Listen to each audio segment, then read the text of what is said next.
Good morning, friend. Hope you're doing well. It is Saturday, and it's going to be a great day out here on the river. It's dark. Hopefully going to be a little cooler today. Got some college football coming up. I don't have to go to the hospital, at least not right now. So this will be the first weekend in about 6 weeks, maybe 8 weeks, that I haven't had to make rounds. So that's cool.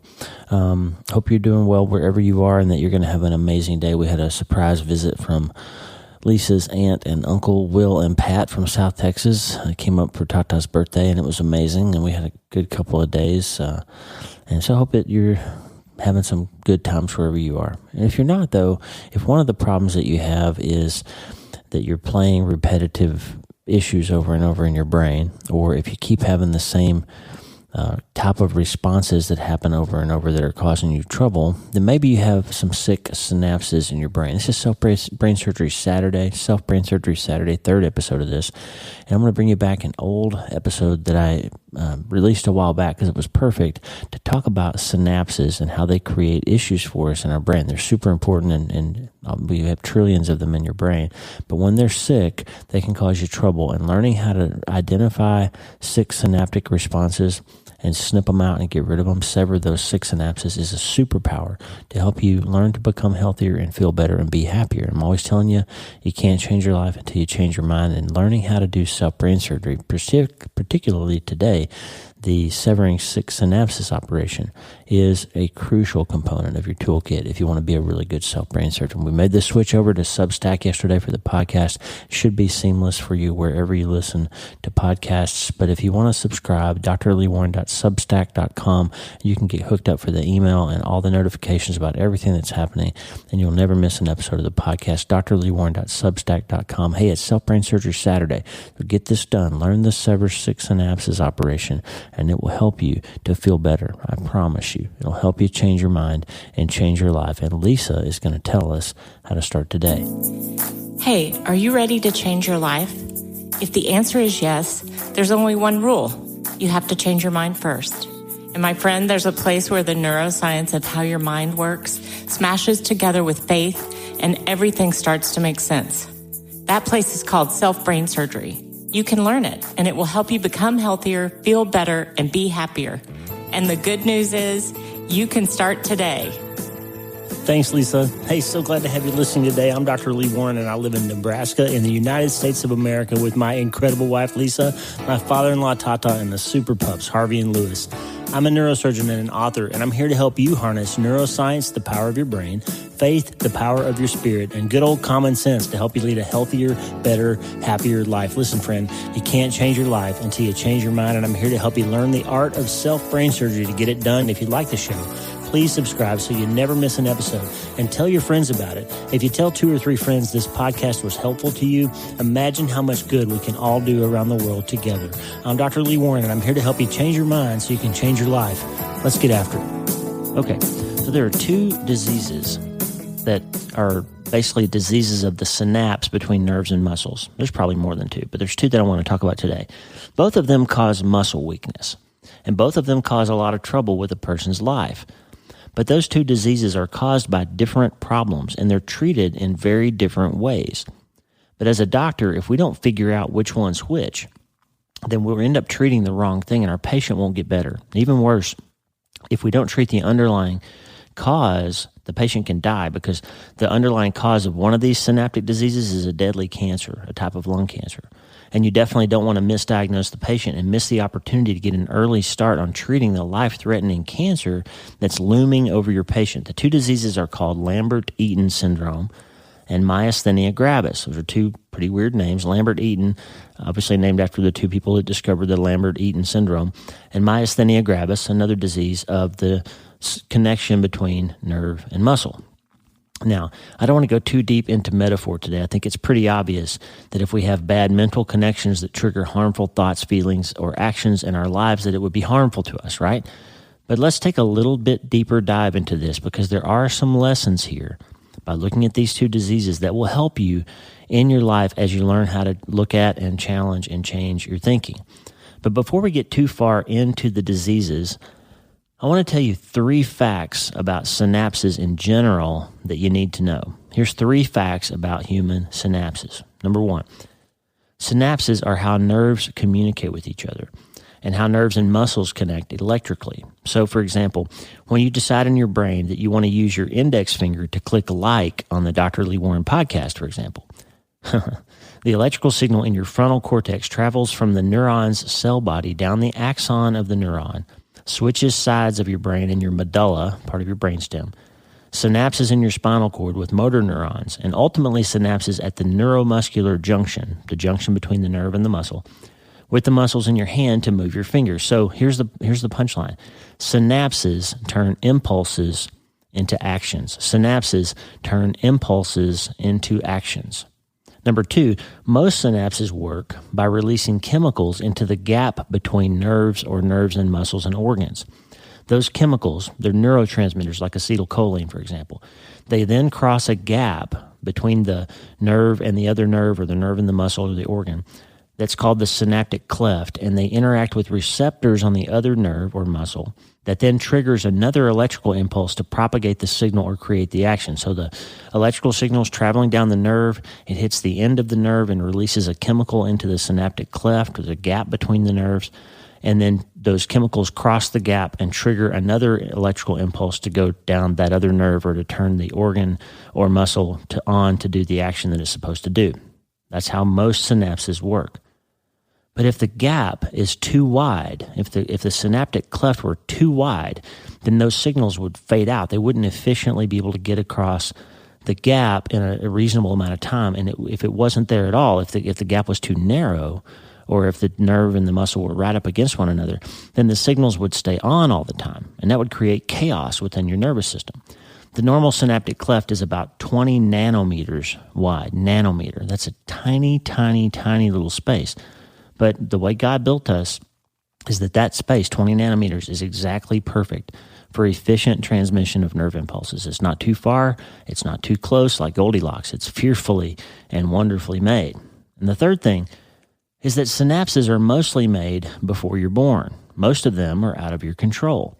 And so we can't worry too much about those. You don't want to have to worry about the synapses that are making your heartbeat efficient, or controlling the brain's influence on your heart rate.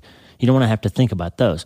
But synapses can be influenced, and new synapses can be created. Here's an example.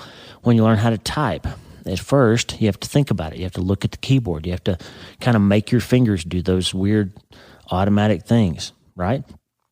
But over time, it becomes part of your muscle memory, and you become very efficient at typing. You don't have to look at the keyboard. That's because your brain is creating synapses that allow you to repeat those processes over and over, and requiring less active thought over time. Those are an example of making new synapses that are helpful to you. Now, that's a good thing. It's how you automate things. Those are all good things. But there are some bad things that can come out too. Now let's look at 2 different diseases that affect synapses and see how it applies to us. So the first disease is called Lambert-Eaton syndrome, and the second one is called myasthenia gravis. Now both of these diseases affect what happens at the synapse between nerve and muscle. Both of them produce muscle weakness, and both of them are caused by other problems in the body. There's some differences though. Lambert-Eaton syndrome tends to affect the arms and legs before it affects the head or the face. And myasthenia gravis tends to start in the eyes and move down the body. So if you're a medical student out there, you think of Lambert-Eaton syndrome, LEMS, Lambert-Eaton myasthenic syndrome. It sounds like limbs, like the word LIMBS, like limbs, your arms and legs. So Lambert-Eaton syndrome affects your limbs. Myasthenia gravis sounds kind of like myasthenia. So eyes are affected first in myasthenia. Those are 2 ways you can remember that for the test that you might have to take in medical school. There's a freebie for you. So the other difference is Lambert-Eaton syndrome, the weakness tends to improve with repeated activity. In other words, when you first start trying to move your arms in Lambert-Eaton syndrome, you feel very weak. But if you keep trying, you overcome the weakness and it starts to improve most of the time. With myasthenia gravis, though, it's just the opposite. The more you try, the worse it gets. The more weak you get when you try hard to overcome the weakness. It gets worse in myasthenia gravis. It gets better in Lambert-Eaton syndrome. The difference between these two is because of what's causing the problem. In Lambert-Eaton syndrome, the problem is in the presynaptic end of the nerve and something called a voltage-gated calcium channel. Now, those are unimportant for this podcast, but presynaptic means that the problem is in the end of the nerve before the synaptic cleft, before that gap between nerve and muscle. The problem is there. There are antibodies that attack these calcium channels, and they keep acetylcholine, the neurotransmitter here, from getting out and into the gap. But because the transmitter is normal and the channel is normal, there's a limited number of these antibodies, if you keep trying, you eventually can release enough acetylcholine to overcome the problem and make the weakness better. So with Lambert-Eaton syndrome, the problem is before the synaptic cleft, and the problem can be improved by trying harder, by continuing to move, by forced, repeated effort. You can make it better in Lambert-Eaton syndrome. Myasthenia gravis, on the other hand, the problem is antibodies to the acetylcholine receptor on the postsynaptic end of the synapse. So these antibodies attack the receptor where the acetylcholine goes, and they block those receptors up, and you can't overcome that with repeated effort. In fact, the more you try, the worse it gets, because you run out of acetylcholine altogether by repeatedly firing the muscle or trying to fire the muscle, and you end up weaker than you started off. So sometimes that effort in myasthenia gravis makes things worse. So those are two big differences. Lambert-Eaton syndrome, the problem is before the synapse. Myasthenia gravis, it's after. Lambert-Eaton syndrome, you get better with repeated activity. Myasthenia gravis, you get worse with repeated activity. And the two places, one affects the eyes, one affects the muscles, the arms and legs. Okay? So those are the basics. Now, the other thing is the underlying cause of the problem is different in these two diseases. Myasthenia gravis, the problem tends to be a disease of the thymus organ. And if you have a thymectomy, you remove the thymus, sometimes myasthenia gravis goes away. Not always, but sometimes. And there are medicines that can inhibit the enzyme that breaks down acetylcholine and actually can improve the disease with medicine. So myasthenia gravis caused by the thymus sometimes, and sometimes improved with medication. Lambert-Eaton syndrome usually is related, or often is related to an underlying lung cancer. Some lung cancers and other cancers can release chemicals that trigger events in your body that are called paraneoplastic syndromes. And with Lambert-Eaton syndrome, this is a good example where having lung cancer creates this weird antibody that attacks your synapses and causes muscle weakness that's remote from your lungs. So in Lambert-Eaton syndrome, there is a deadly disease that's out there lurking, and that deadly disease is causing problems in another unrelated and distinct part of your life, muscles. Does that make sense? You have a deadly cancer in your lungs that's causing a really bad problem functionally for you in some other area of your body. Myasthenia gravis, you've got a thymus problem. It's an organ that's causing a problem somewhere else in your body. But the underlying problem isn't particularly deadly. It's just causing havoc and causing trouble. But the disease can be deadly. The myasthenia gravis can be deadly if you're getting weak enough that you can't breathe. That's a big problem, right? So those are two basic overviews of these two diseases, and here's why I want to talk about them. In your life, there are certain things that cause synapses to form that can create havoc in other parts of your life. Here's a good example. When you're a little kid, you're in the kitchen, you drop a plate and it shatters, and your dad says, "Hey, you idiot, why'd you do that?" 30 years later, you're grown up and you drop a plate in the kitchen and it breaks, and in your brain you hear, "I'm an idiot." You might even say it out loud. "Idiot, why did I do that?" That happens because you accepted a label from an authority figure in your life when you were a little kid that you weren't even aware of. Somebody called you an idiot. Somebody said you were dumb. Somebody said you were ugly. Somebody abused you in some way. And that created a synapse in your brain that when a similar event, remember I told you the nervous system is very sensitive, but it's not always very specific in how we respond. So that thing that happened years and years and years ago created a synapse in your brain that fires now whenever you go through something similar. And that labeling that you accepted without knowing it, that synapse of you triggering where you call yourself an idiot or a moron, or you feel ashamed, or you feel worthless or valueless, that happened outside of your control and outside of your awareness, but it is hurting you. Just like in Lambert-Eaton syndrome, you've got a lung cancer that's a threat to your life, and it's creating a big problem for how you move and get around and deal with your life, and you didn't even know it was there. And therefore, it's crucial that you make the right diagnosis so you understand what it is that's triggering the problem that you're facing. That seems like such a simple little metaphor, but it's so often unknown and unseen in our lives. We've got all kinds of automatic patterns of behavior and response and emotional attitudes, feelings, moods, etc., that are created by other people at other times in our lives. And if we don't make the diagnosis and connect those dots, we can never sever those 6 synapses. I've talked a lot before about labeling. Like, you should let God label you. God says you're valuable enough that I'm willing to die for you. You're valuable enough that I'm willing to send my son to the cross for you. God says to you that your sins, he's taking care of them if you'll let him. Hey, he says in Isaiah chapter 1, let's settle this. Though your sins were as scarlet, I've washed them white as snow. In Psalms, he says, I've removed your sin as far as the east is from the west. So we don't have to accept shame for sin as long as we repent for it, right? But we've got all these synapses in our brain that make us feel ashamed for things that we've done in the past, even if they're already forgiven and gone. We've got synapses in our brain that make us feel valueless, even though we're greatly valued. We've got synapses in our brain that make us feel stupid, even though we're smart, right?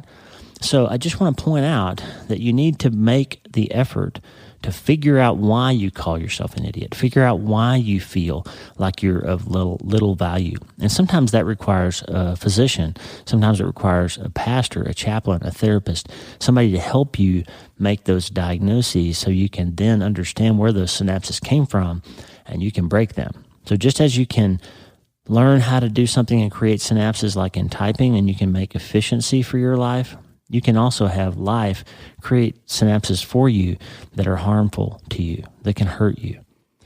And negative words and negative labels and shaming behavior and all those kinds of things are bad actors in terms of creating harmful synapses. But remember Lambert-Eaton syndrome, I told you something. One of the keys to managing Lambert-Eaton is to keep trying, because the strength improves with repeated effort. And the same thing is true. If you can if you can make a synapse that's helpful to you, then you can break one that's harmful to you. And if you keep trying, you'll get there. If you keep at it, keep trying. Whenever you feel that label coming on, whenever you feel that harmful thought pattern, you can say, you know what, I'm going to work through this. I'm going to strive to break this, and I'm going to not accept that label for my own life anymore. I'm not going to allow that type of synaptic behavior to continue. I'm going to break it. I'm going to find the right medicine, whether it's prayer, whether it's meditation, whether it's therapy, whether it's getting yourself around some better people. Remember I said earlier, Lambert-Eaton syndrome often caused by an underlying lung cancer. And if you don't treat the cancer, you can't fix the problem. So imagine if there's somebody in your life that's a cancer for you, that's a negative influence, that's harmful to you, that's abusing you, that's hurting you. If there's somebody in your life and you can't fix the relationship, you need to break it. You need to treat the disease to get rid of the symptom that's harming your life. Now, I'm not advocating for breaking all your relationships anytime things aren't going well. I'm not saying that at all. But if you're in an abusive situation, if you're in a dangerous situation, or if you've got a person in your life who's so negative and so harmful to you that you can't move forward in your life because they're continuing to hurt you by making all these harmful connections in your brain and in your life or in your body, you need to get out of there. Remember I told you earlier that the synaptic cleft is about 20 nanometers wide, and if it were too close, then you would have a repeated stimulus that would keep things firing abnormally and create chaos. But if you had synaptic clefts that were farther apart, then the neurotransmitter would be too dilute and the synapse wouldn't work anymore, and there would be problems on the other end because the signal couldn't get across. Well, friend, there may be times in your life when the way to fix the problem with your synapse is to create distance. There may be some relationships or some habits or some problems that you have that the way to fix them would be to separate yourself from them. Would make a wider synaptic cleft to spread that out so that that thing can't hurt you anymore. You can reduce the power of it or eliminate the power of it by separating yourself from it. You need to think about that. If you've got somebody harmful in your life or some harmful pattern, habit, behavior, issue, sometimes the only solution, if you can't fix the problem, if you can't make that person change, you can't make that underlying issue better, then the only answer would be to separate it, to widen it, to get distance between stimulus and response. Does that make sense? So again, sometimes the underlying problem, like thymus issues, aren't particularly deadly, but they're causing havoc and they need to be medicated or fixed.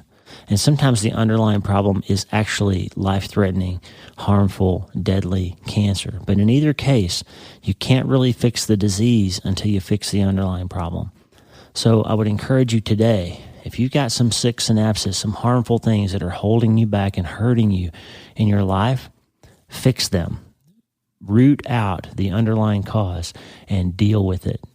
Sometimes you need professional help to do that. Sometimes you need a doctor, a therapist, a chaplain, a priest, a good friend, an accountability partner, somebody to help you put the bottle down or stop taking those pills or to get out of that abusive relationship or even just to realize what it was that your dad or your uncle or your abuser said to you or did to you when you were 8 that is harming you now when you're 58. But either way, you got to get to the bottom of it and you got to do something about it. Because if you want to change your life, you got to change your mind. And if you want to change your mind, you got to sever those 6 synapses. You got to fix that problem that's creating new bad synapses for you or keeping the old ones firing and hurting you and creating chaos in your life. Look, Lambert-Eaton syndrome and myasthenia gravis are 2 real problems. They both can be managed. They have different features and characteristics. But myasthenia gravis, you cannot improve by repeated effort. And there are some things that you can't fix by repeatedly trying to fix them. Some people won't let you fix them. They're not ever going to change. Sexual abuse, for example. There are some of those people that will never change. And the only fix would be for you to break that synapse by getting out of there and getting away from it. Or if the person who abused you and created those harmful relationships has already passed away and you can't go and actually try to repair that relationship or deal with it or find closure, then maybe the only answer for you is to replace that in your heart with something more positive. Remember, I've told you before, it takes about 5 times more input for something positive to stick in your brain than it does for something negative. So if you've got all these negative things happening in your head, you need a lot of positive reinforcement to overcome those old neural bridges and those old pathways that you've created that have been created by other people and other events and the hard parts of your life. It takes a lot of positive reinforcement. For me, that looks like scripture, worship, prayer, surrounding myself with good people that are helpful and beneficial to me, and that overcomes a lot of those negative things that are in there. There's a lot of painful things I've been through: divorce, war, loss of a child. Those things are hard to get over. You won't ever get over all of them. But putting yourself in a better position, getting around other people, building strong and deep relationships with your other kids and with your spouse and with friends and getting connected to the church and to the Lord, those help by creating constant positive emotion. That's how you overcome sick synapses. Now, as an aside, I want to tell you that understanding how powerful and how harmful bad mental synapses can be and how easily they can be created by a simple, careless word that your parents spoke, maybe even harmlessly when you were a kid. They didn't mean to hurt you or give you some lifelong label like you were an idiot or something. But understanding how easily those bridges are formed is a great and terrifying responsibility for us now in terms of our relationships with other people. What I mean is that if you are a person who has influence over others, if you're a parent, if you're a spouse, if you are a sibling, use your words wisely. Teachers, don't call your kids stupid, because if you do, they will remember that. You're an authority figure in their life. They will remember that for the rest of their lives. That will form a synapse that they will never forget. Parents, don't joke with your kids about things they can't control. Don't tease them about how their nose is shaped or how their ears look. Don't tease them about their voice. Give them positive things to think about. You have a great responsibility. You are actually a brain surgeon for your kids' future mental health. You're creating synapses with every word and every interaction. Your role is to make sure those kids know they are safe and they are loved and they are accepted and they are safe in your care. Be careful with your words. Friend, with your spouse, don't take the bait when you have an easy insult or a little quote-unquote joke that you can make at their expense. Don't take the bait, because you are creating synapses in your spouse's life that will be devastating to them if you are not careful. So the idea that synapses can be so easily formed and it is so hard to break them should give us all pause when we choose how we use our words and how we use our behavior. I just want to leave that with you today. Listen, you can't change your life until you change your mind. And severing 6 synapses is one of the keys to getting that done. These are 2 diseases that illustrate aspects of how fearfully and wonderfully made we are, and 2 diseases that really help us understand how important synapses are. And I just wanted to use them to illustrate the other types of synapses that we have to deal with all the time, which are the ones that affect our thought lives, how we create automatic reactions to stresses, how we create automatic thoughts that pop into our heads. Those are all related to previous experience and words and labels that other people and other events have put into our hearts. And sometimes we have to break them. If you've got harmful synapses, friend, get after it and become a self-brain surgeon and learn how to look out for the underlying cause of them and take care of that and treat the disease before it continues to hurt you for one more day. It's self-brain surgery. It's biblical. It's consistent with neuroscience. It's good self-care, and it will help.